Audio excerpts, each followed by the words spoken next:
வணக்கம். இன்றைக்கி நம்ம பார்க்க போகிற சமையல் என்னென்னா ஒரு சிம்பிளான லஞ்ச் மெனு தான். சாதம், ஒரு அருமையான வத்த குழம்பு, அதுக்கு சூப்பரான சைடிஷ் வந்து வாழைக்காய் பொரியல், அப்பளம். இது எல்லாம் எப்படி செய்யலாங்கிறத பார்க்கலாம். ஒரு 30 நிமிஷத்தில் குயிக்காக பண்ணிடலாம். அந்த லஞ்ச் மெனு ரொம்ப சிம்பிளாக தான் இருக்கும். வாங்க எப்படி செய்யலாங்கிறத பார்க்கலாம்.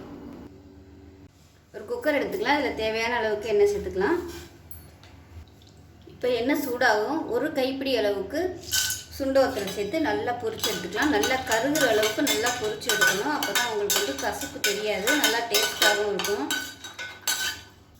இப்போ பாருங்கள், சுண்ட வத்தல் நல்லா வறுபட்டுருச்சு. இப்போ வந்து ஒரு கைப்பிடி அளவுக்கு கருவேப்பிலை சேர்க்கலாம். கருவேப்பிலை நல்லா வறுபட்டுருச்சு. இது எல்லாத்தையும் எடுத்துடலாம். இங்கே வெறும் சுண்ட வத்தல் போடுறதுனாலும் போட்டுக்கலாம். கருவேப்பிலை சேர்த்திங்கன்னா டேஸ்ட் சூப்பராக இருக்கும்.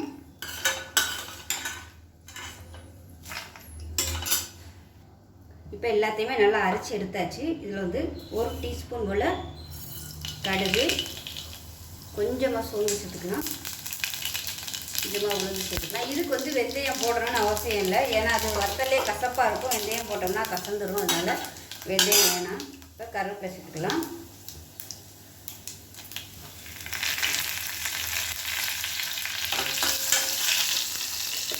இப்போ இதில் பூண்டு புல் வந்து ஒரு கைப்பிடி எடுத்துருக்கேன், அதையும் சேர்த்துக்கலாம். அதோட மீடியம் சைஸாக ஒரு வெங்காயம் சேர்த்துக்கலாம். நான் வந்து சின்ன வெங்காயமும் பெரிய வெங்காயமும் கலந்து எடுத்துருக்கேன். நீங்கள் சின்ன வெங்காயம் வந்து அப்படியே முழுசாக சேர்த்திங்கன்னா டேஸ்ட்டு சூப்பராக இருக்கும். இப்போ என்கிட்ட சின்ன வெங்காயம் வந்து கொஞ்சம் தான் இருந்தது, அதனால் பெரிய வெங்காயம் கலந்து சேர்த்துருக்கேன். வெங்காயம் சின்ன வெங்காயம் பார்த்திங்கன்னா முழுசாக தான் சேர்த்துருக்கேன். முழுசாக சேர்த்திங்கன்னா நல்ல ஒரு டேஸ்ட்டு கிடைக்கும்.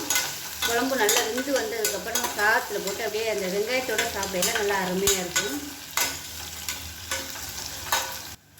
இப்போ வெங்காயம் பூண்டெல்லாம் நல்லா வதங்கட்டும். இப்போ நம்ம வந்து பொரிச்சு வச்சுருந்த வத்தல்லேருந்து இந்த அளவுக்கு 1 டேபிள் ஸ்பூன் அளவுக்கு எடுத்துட்டேன். இது வந்து நம்ம குழம்புல வந்து சும்மா கார்னிஷ்காக போடுறது. மிச்சத்தை பார்த்திங்கன்னா நான் வந்து அரைக்க போகிறேன். அதில் 2 டேபிள் ஸ்பூன் துருவன தேங்காய் வச்சுருக்கேன். இதோட இந்த கருவேப்பிலையும் இந்த வத்தலையும் சேர்த்து அரைச்சிக்கலாம். தேங்காய் வச்சு அரைச்சோம்னா தான் இது வந்து அரைப்படும், இல்லைன்னா அரைப்படாது. கொஞ்சமாக இருக்கிறதுனால வத்தல்லாம் பார்த்திங்கன்னா அரைப்படாது, ரொம்ப நைஸாக அரைப்படாது. அதனால் தண்ணி ஊற்றி நல்லா நைஸாக அரைச்சிட்டு பார்க்கலாம். இப்போ வெங்காயம் பூண்டு எல்லாமே நல்லா சாஃப்டாக வதங்கிடுச்சு. இப்போ வந்து நம்ம பொடி சேர்த்துக்கலாம். நீங்கள் வந்து வீட்டில் வந்து எந்த பொடி நீங்கள் குழம்புக்கு யூஸ் பண்ணுறீங்களோ அதை சேர்த்துக்கோங்க. இப்போ நான் வைக்கிற குழம்புக்கு தகுந்த மாதிரி சேர்த்துருக்கேன். இதில் வந்து மிளகாத்தூள் சேர்த்துக்கலாம். நான் வந்து மிளகாத்தூள் தனியாக தான் அரைச்சி வச்சுருக்கேன், அதனால் சேர்த்துக்கிறேன். இந்த குழம்பு கொஞ்சம் காரசாரமாக இருந்தால், நல்ல காரமாக இருந்தால் தான் நல்லாயிருக்கும். அதனால் காரம் வந்து கொஞ்சம் அதிகமாகவே சேர்த்துக்கோங்க. நான் வச்சுக்க பொடி வந்து இப்போ அரைச்சது காரம் கம்மியாக இருக்குது, அதனால் கொஞ்சம் கூட சேர்த்துருக்கேன். இந்த எண்ணெயில் லேசாக பரட்டி விட்டுட்டோம்னா சீக்கிரமாகவே இந்த பச்சை வாசனையெல்லாம் போயிடும். ரொம்ப நேரம் நம்ம கொதிக்க விடணும் அவசியம் இல்லை. நல்லா வதக்கியாச்சு. இதில் மீடியம் சைஸாக 2 தக்காளி அடித்து வச்சுருக்கேன், அதையும் சேர்த்துக்கலாம். இப்போ இதில் எண்ணெய் கொஞ்சம் கம்மியாக இருக்குது, அதனால் எண்ணெய் சேர்த்துக்கிறேன். நல்லெண்ணெய் சேர்த்துக்கலாம். அது நல்லா எண்ணெய் பிரிஞ்சு வரணும். இந்த தக்காளியெல்லாம் பச்சை வாசனை போய் எண்ணெய் பிரிஞ்சு வரணும். இப்போ மசாலா நல்லா வதங்கிருச்சு. இப்போ தண்ணி சேர்த்துக்கலாம். திக்னஸை பார்த்துட்டு தண்ணி சேர்த்துக்கோங்க. புளி தண்ணி வேறு சேர்க்கணும். நல்லா கலந்து விட்றலாம். நான் வந்து குழம்பு கொஞ்சம் கெட்டியாக தான் வச்சுருக்கேன். நீங்கள் வந்து தண்ணியாக வேணும்னு நினச்சிங்கன்னா அதுக்கு தகுந்த மாதிரி தண்ணி வச்சுக்கோங்க.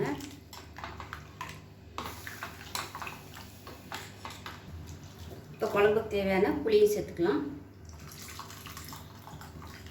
எவ்வளோ பிடிக்குமோ நீங்கள் அதுக்கு தகுந்த மாதிரி சேர்த்துக்கோங்க.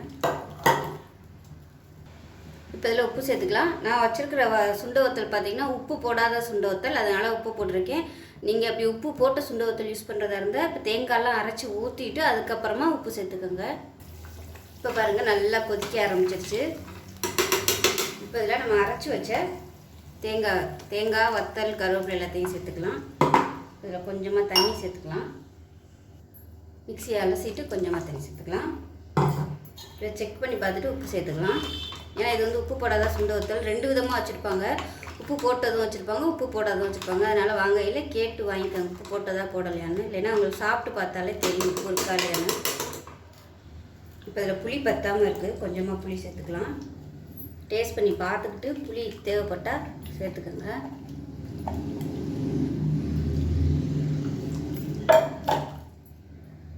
நல்லா கலந்து விட்டுடலாம். இது பொதுவாக காரக்குழம்பு வத்த குழம்புங்கிறதுனால உப்பு புளி காரம் இது வந்து கொஞ்சம் தூக்கலாக இருந்தால் தான் நல்லாயிருக்கும்.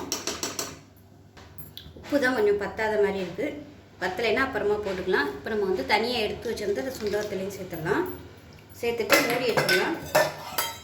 மூடி வச்சுட்டு நல்லா ஒரு 3-4 விசில் விட்டுறணும். விட்டுட்டு பார்க்கலாம். குழம்பு நல்லா கொதித்து வற்றி வந்துடும். கடாயில் போட்டு கொதிக்க விடுறதுக்கு பதிலாக இந்த மாதிரி குக்கரில் வச்சிட்டிங்கன்னா உங்களுக்கு சீக்கிரமாகவே வற்றிடும், கேஸ் மிச்சமாகும். இப்போ வாழைக்காய் பொரியல் பண்ணுறதுக்கு தண்ணி நல்லா கொதிச்சுட்ருக்கு. இப்போ வாழைக்காயை வந்து இதில் சேர்த்துடலாம். இப்போ இதில் மஞ்சத்தூள் சேர்த்துக்கலாம், உப்பு சேர்த்துக்கலாம். வாழைக்காய் நல்லா வெந்துருச்சு, ரொம்ப குழையிற அளவுக்கு வேக விடக்கூடாது. இப்போ இதை வந்து வடிச்சிடலாம். இப்போ பேன் எடுத்துக்கலாம். தேவையான அளவுக்கு எண்ணெய் சேர்த்துக்கலாம். எண்ணெய் சூடானதும் கடுகு சேர்த்துக்கலாம், உளுந்து சேர்த்துக்கலாம், 2 டேபிள் ஸ்பூன் கடலைப்பருப்பு சேர்த்துக்கலாம். இப்போ பாருங்கள் எல்லாமே நல்லா பொரிய ஆரம்பிக்குது, ரொம்ப கருக விட்டுறக்கூடாது. இப்போ இந்த ஸ்டேஜில் ஒரு வரமிளகாயை கிண்டிட்டு சேர்த்துக்கலாம். அதோட 2 பச்சை மிளகா பொடியாக கட் பண்ணி சேர்த்துக்கலாம். இப்போ கருவேப்பிலை சேர்த்துக்கலாம். இதில் வெங்காயம் சேர்த்துக்கலாம்.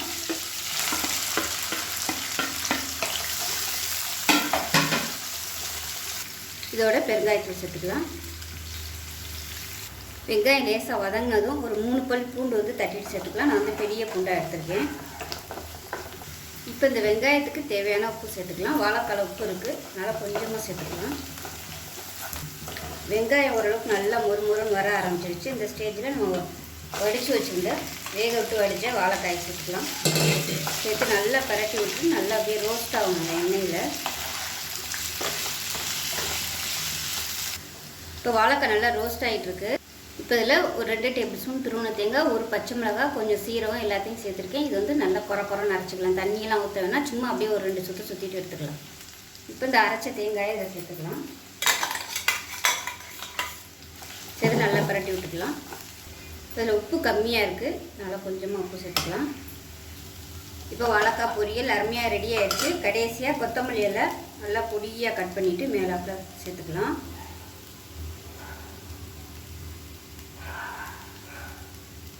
சேர்த்துட்டு நல்லா கிளறி விட்டுக்கலாம். தேங்காய் அரைக்கும் போது நீங்கள் கொஞ்சம் கொத்தமல்லி இலை சேர்த்திங்கன்னா அது ஒரு வித்தியாசமான டேஸ்ட்டில் இருக்கும். அவ்வளோதான், அமர்த்திடலாம்.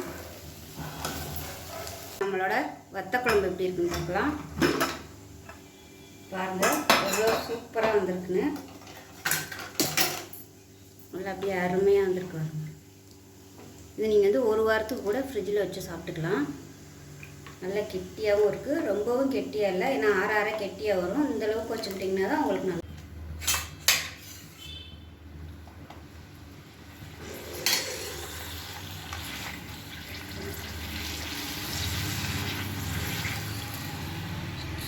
இப்போ பாருங்கள், சாதம், அருமையான வத்த குழம்பு, வாழைக்காய் பொரியல் சூப்பராக ரெடி ஆயிடுச்சு. இதோட காம்பினேஷன் பார்த்திங்கன்னா அப்பளம் செம்ம காம்பினேஷனாக இருக்கும். விருப்பப்பட்டால் நீங்கள் ஒரு முட்டை ஆம்லேட் கூட வச்சுக்கலாம். ஸோ இந்த லஞ்ச் மணி பிடிச்சிச்சுன்னா லைக் பண்ணுங்கள், கமெண்ட் பண்ணுங்கள், சேனலை சப்ஸ்கிரைப் பண்ணுங்கள், பக்கத்தில் பெல் பட்டனையும் ப்ரெஸ் பண்ணுங்கள். நன்றி.